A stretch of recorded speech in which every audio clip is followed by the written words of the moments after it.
Welcome back बच्चों। स्वागत है आपका समर्पण एक पहल में।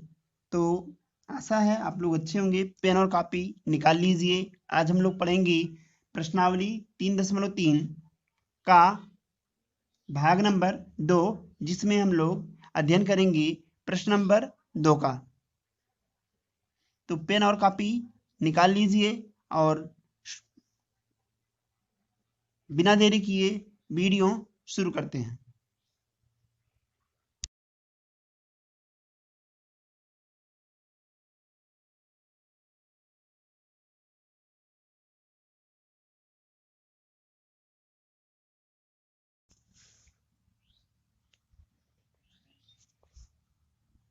देखिए प्रश्न में कह रहा है 2 अंकों की संख्या के अंकों का योग 9 है। इस संख्या का 9 गुना संख्या के अंकों को पलटने पर बनने वाली संख्या का 2 गुना है, वह संख्या ज्ञात कीजिए। तो चूंकि संख्या 2 अंक की है, इसलिए संख्या में 2 अंक है, इसलिए हम मानेंगे संख्या का इकाई अंक y तथा दहाई अंक x है। हम माना संख्या का इकाई अंक y तथा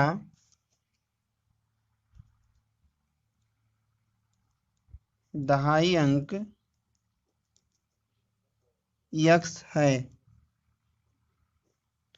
अब प्रश्न के अनुसार कह रहा है इन दोनों अंकों को जोड़ने पर इनका योग 9 प्राप्त होता है। अर्थात यदि हम दहाई के अंक और इकाई के अंक को आपस में जोड़ दें तो इनका योग 9 प्राप्त होता है।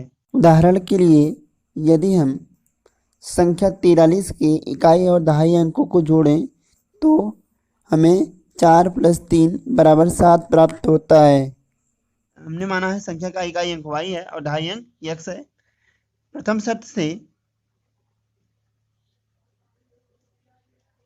शर्त से कह रहा है इकाई और दहाई के अंकों का योग 9 है, तो लिखेंगे दहाई का अंक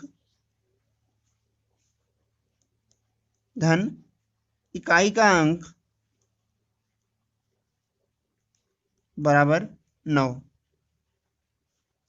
दहाई का अंक x है, इकाई का अंक y है, तो x + y = 9 प्राप्त होगा। ये हमारा इक्वेशन फर्स्ट हो जाएगा। करा इस संख्या का संख्या निकाल लेते हैं। तो हम इस संख्या का 9 गुना, यानी ये जो संख्या है, मान लीजिए हमारे पास संख्या क्या है, x और y से मिलकर बनी है, तो ये संख्या हो जाएगी 10x + y। ऐसा क्यों होगा? क्योंकि दहाई के अंक में हम 10 का गुणा करेंगे, तो जब x में 10 का गुणा होगा तो 10x, उसमें इकाई का अंक जोड़ेंगे, इकाई का अंक क्या है, y, तो संख्या हो जाएगा 10x + y। देखिए समझिए ऐसे, ये मान लीजिए कोई संख्या 43 है, ठीक है, तो इसमें दहाई का अंक क्या है, 4, तो 4 में आप 10 का गुणा करेंगे, फिर इसमें इकाई का अंक जोड़ देंगे। क्लियर है? देखिए दहाई के अंक में 10 का गुणा करके इकाई का अंक जोड़ेंगे तो हमको संख्या प्राप्त हो जाएगी। इस प्रकार संख्या बराबर हो जाएगा 10 गुणे दहाई का अंक अर्थात x प्लस इकाई का अंक अर्थात y, तो संख्या हो जाएगी 10x + y। ठीक है, तो यहाँ पर कह रहा है संख्या क्या कैसे निकलेगी, हम दहाई के अंक में 10 का गुणा करेंगे और उसमें इकाई का अंक जोड़ देंगे। तो यहाँ पर दहाई का अंक क्या है, x, इकाई का अंक क्या है, y। दहाई के अंक में 10 का गुणा करके इकाई का अंक जोड़ेंगे तो ये आएगा 10x + y। कह रहा है जो संख्या आएगी यानी 10x + y का 9 गुना, मतलब इस पूरी संख्या में यदि हम 9 से गुणा कर दें तो अंकों को पलटने पर जो संख्या बनेगी वह उसका 2 गुना होगा। तो यदि अंकों को हम पलटेंगे तो x की जगह पे y हो जाएगा, y की जगह पे x। समझिए इसको, यदि यहाँ पर हम 43 को पलटेंगे तो ये हो जाएगा, यहाँ पे देखिए 34 हो जाएगा, क्योंकि 3 आगे आ जाएगा, 4 पीछे चला जाएगा, अर्थात दहाई के स्थान पे इकाई का अंक और इकाई के स्थान पे दहाई का अंक आ जाएगा। क्लियर है? तो जब यहाँ पे हम संख्या को पलटेंगे तो जो नई संख्या बनेगी वह हो जाएगी 10y प्लस x। ऐसा इसलिए क्योंकि हमने x के स्थान पे y कर दिया और y के स्थान पे x कर दिया। अब देखिए द्वितीय शर्त से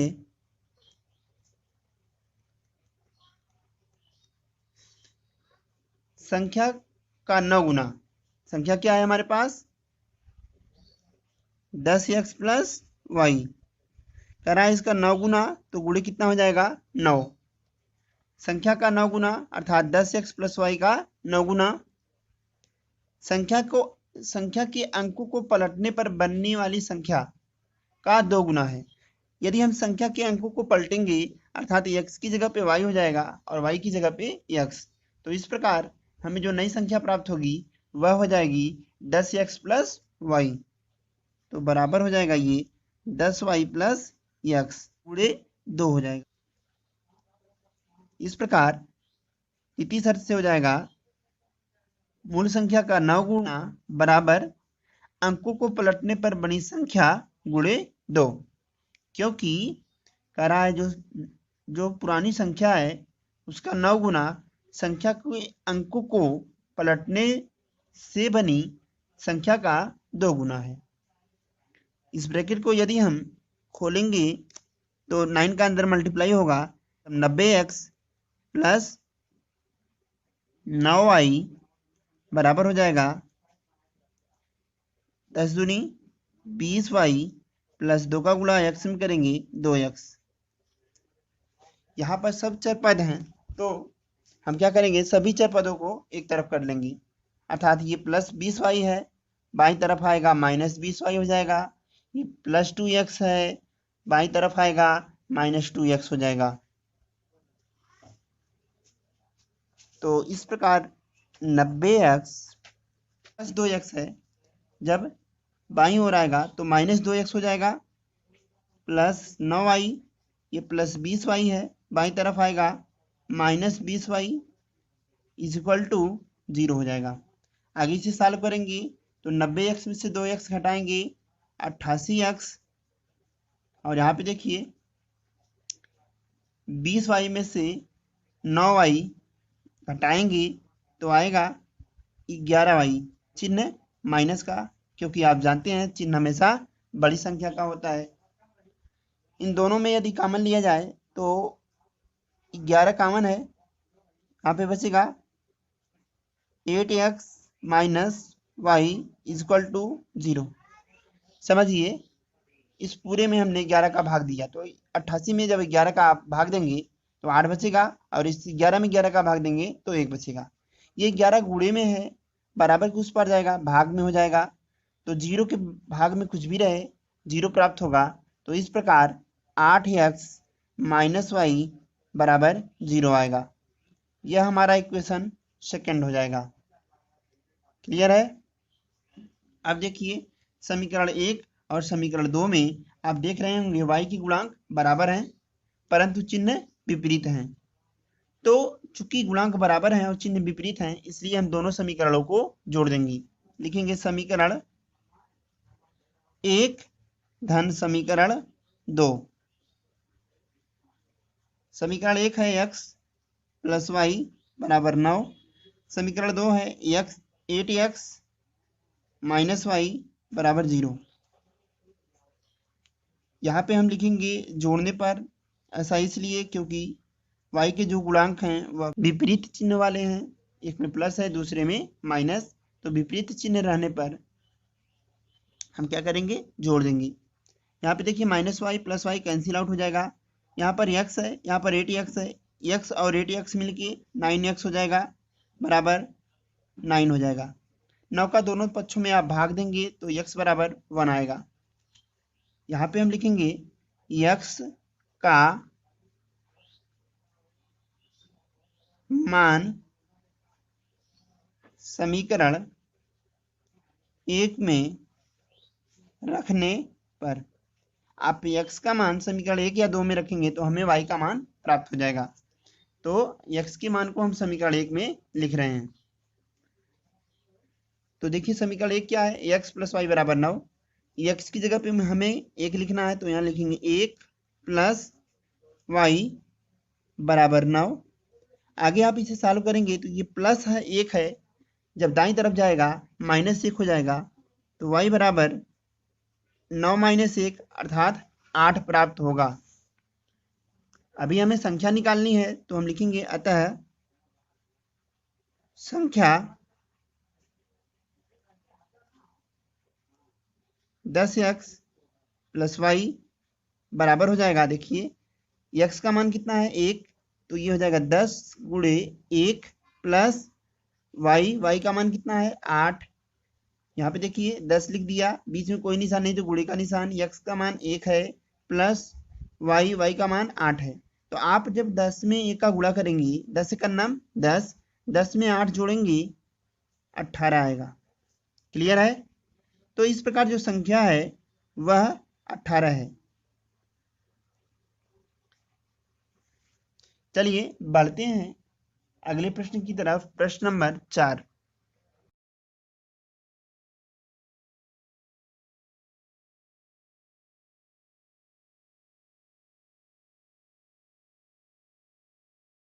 माना मीना के पास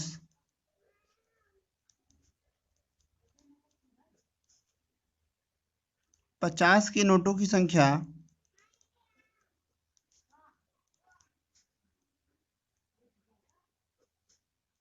बराबर x तथा मीना के पास 100 के नोटों की संख्या बराबर y। अब देखिए यहाँ पे कह रहा है मीना के पास कुल कितने नोट हैं? 25 नोट हैं। प्रथम शर्त से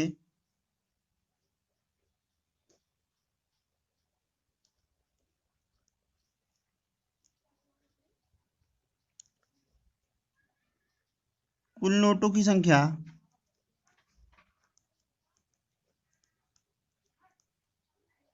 बराबर 25। 50 के नोटों की संख्या कितनी है x, और 100 के नोटों की संख्या कितनी है y। तो 50 के नोटों की संख्या धन 100 के नोटों की संख्या बराबर 25, अर्थात x प्लस y बराबर 25।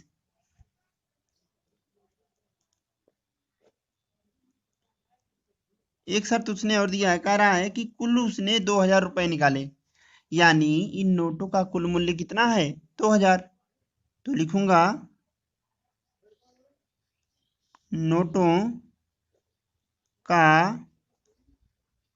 कुल मूल्य बराबर 2000। नोटों का मूल्य कैसे निकालेंगे? देखिए 50 की एक नोट का मूल्य कितना होगा? 50 गुणे 1, ठीक है, यानी 50 रुपए। 50 की दो नोट रहेगी तो उसका कुल मूल्य कितना हो जाएगा? 50 गुणे 2 यानी 100 रुपए। 3 नोट रहेगी तो 50 गुणे 3 हो जाएगा। इसी प्रकार यदि हमारे पास x नोट हैं तो 50 के नोटों का कुल मूल्य कितना हो जाएगा? 50 गुणे x मतलब 50x प्लस इसी तरह से 100 के एक नोट का मूल्य 100 रुपए है। दो नोट का मूल्य 100 गुणे 2 मतलब 200 होगा। तीन नोट का मूल्य 100 गुणे 3 मतलब 300 होगा। तो यदि नोटों की संख्या y है तो कुल मूल्य कितना हो जाएगा? 100 y बराबर आएगा 2000। अब देखिए दोनों पक्षों में 50 कॉमन है, तो अगर 50 कॉमन ले लिया जाए तो यहाँ पे बचेगा x प्लस 2y, क्योंकि भाई जब 50 का 100 में भाग देंगे 2 बार जाएगा, बराबर आएगा 2000। यहाँ से हम दोनों पक्षों में 50 का भाग लगाएंगे, तो जब यहाँ पे 50 का भाग लगाएंगे तो ये 50 कैंसिल हो जाएगा, तो बचेगा x प्लस 2y बराबर यहाँ भी 50 का भाग देंगे। तो अगर आप लोग 2000 में 50 का भाग दोगे तो 40 आएगा। यह हमारा समीकरण 1 हो गया और इसको हमने समीकरण 2 मान लिया। अब देखिए यदि समीकरण 1 और 2 को आप लोग गौर करेंगे तो दोनों में x के गुणांक बराबर हैं और चिन्ह भी समान है, इसलिए हम लिखेंगे समीकरण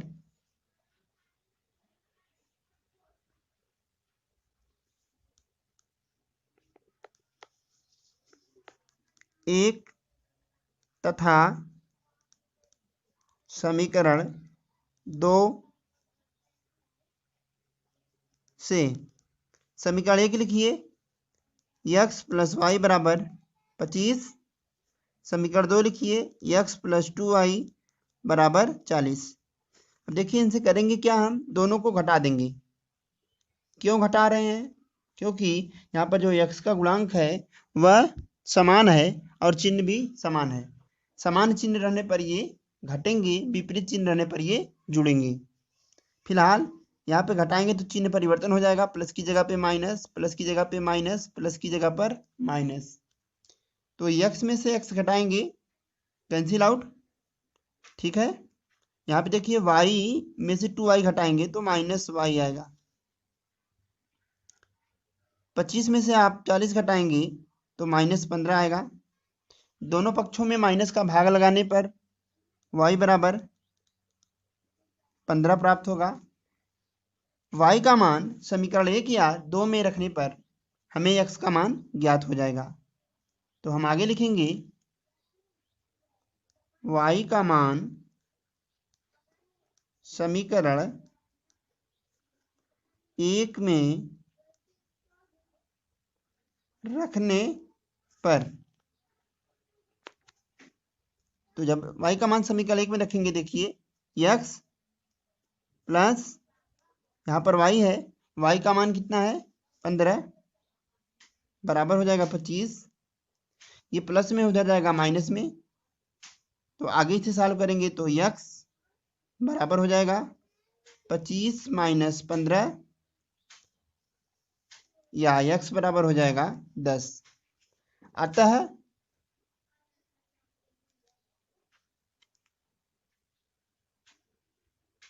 पचास के नोटों की संख्या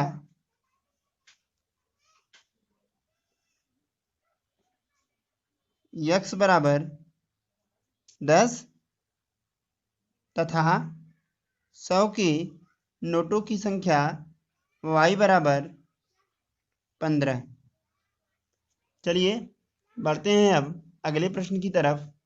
प्रश्न नंबर 5।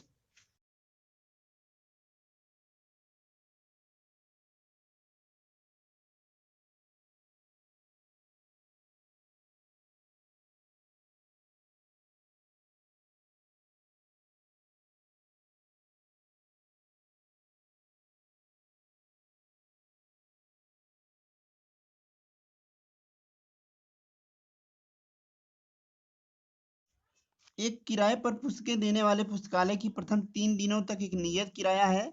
उसके बाद प्रत्येक अतिरिक्त दिन का अलग किराया है। सरिता ने 7 दिन का एक पुस्तक रखने का 27 रुपये दिया। सुशी ने 5 दिन तक एक पुस्तक रखने का 21 रुपये अदा किया। नियत किराया प्रत्येक दिन का अतिरिक्त किराया ज्ञात कीजिए। 3 दिनों तक एक नियत किराया है, ठीक है। तो इस 3 दिन के नियत किराए को हम x मान लेंगे और उसके बाद प्रत्येक अतिरिक्त दिन यानी एक दिन का अलग से कुछ चार्ज है, तो प्रत्येक अतिरिक्त दिन का किराया हम y मान लेंगे। क्लियर हुआ? तो लिखेंगे माना 3 दिन का नियत किराया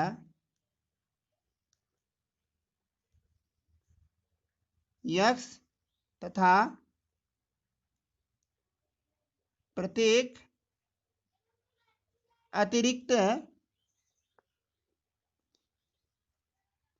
दिन का किराया y है। तो यहाँ पे अब देखिए प्रथम शर्त से 7 दिन तक एक पुस्तक रखने के लिए 27 रुपये देना पड़ा। तो लिखेंगे 7 दिन का कुल किराया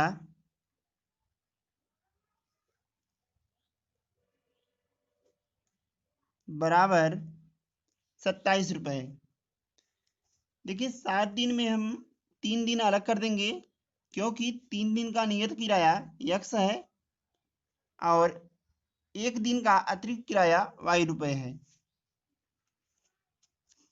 तो हम लिखेंगे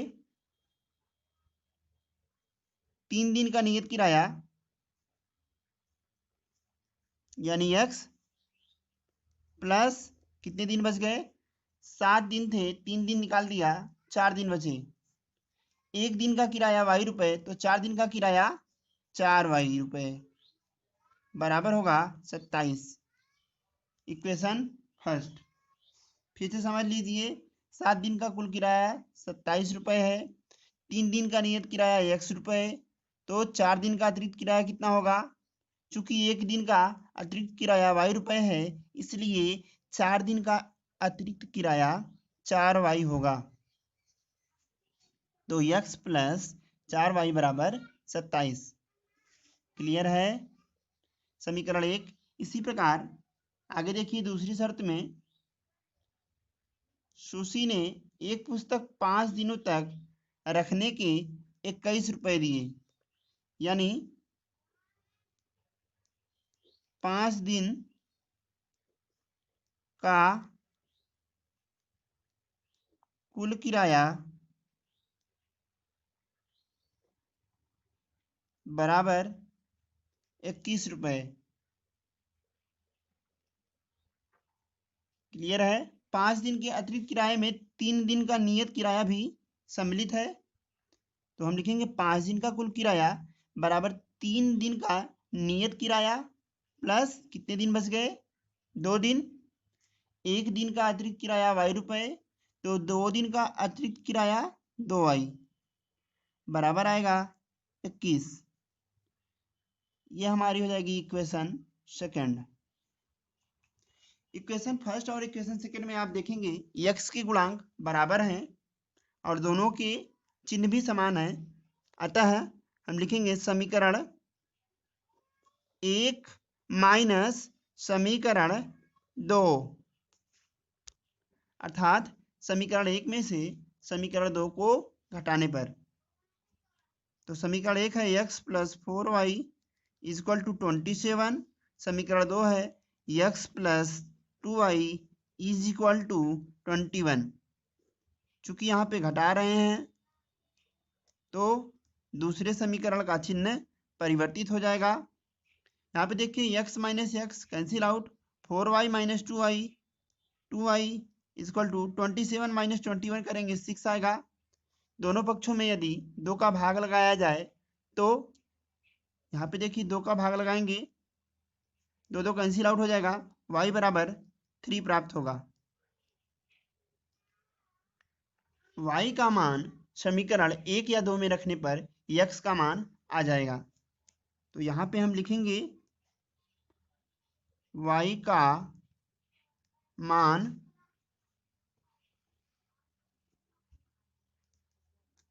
समीकरण 1 में रखने पर, देखिए ये समीकरण 1 है, यहाँ पे मान रखेंगे x प्लस 4 इंटू वाई का वैल्यू कितना है 3 इजक्वल टू 27। ये प्लस में है, उधर जाएगा माइनस में। देखिए ये पूरा पद जब बराबर के उस पार जाएगा तो इसका चिन्ह परिवर्तन हो जाएगा, अर्थात यहाँ पर प्लस है तो उस पार जाकर माइनस चिन्ह हो जाएगा। तो x बराबर आएगा 27 माइनस 12। आगे इसे सॉल्व करेंगे तो आएगा 15। क्लियर है। तो देखिए 3 दिन का किराया 5 रुपए, तो 1 दिन का किराया कितना होगा x रुपए। इस प्रकार हम कहेंगे नियत किराया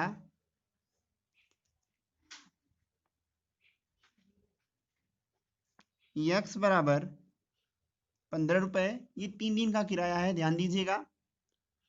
अतिरिक्त किराया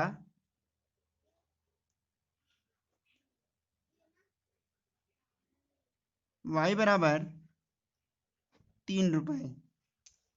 इस वीडियो में इतना ही बच्चों। यदि वीडियो अच्छा लगा हो तो हमारे चैनल को शेयर कीजिए, सब्सक्राइब कीजिए। मिलते हैं अगले वीडियो में, तब तक के लिए stay home and keep learning.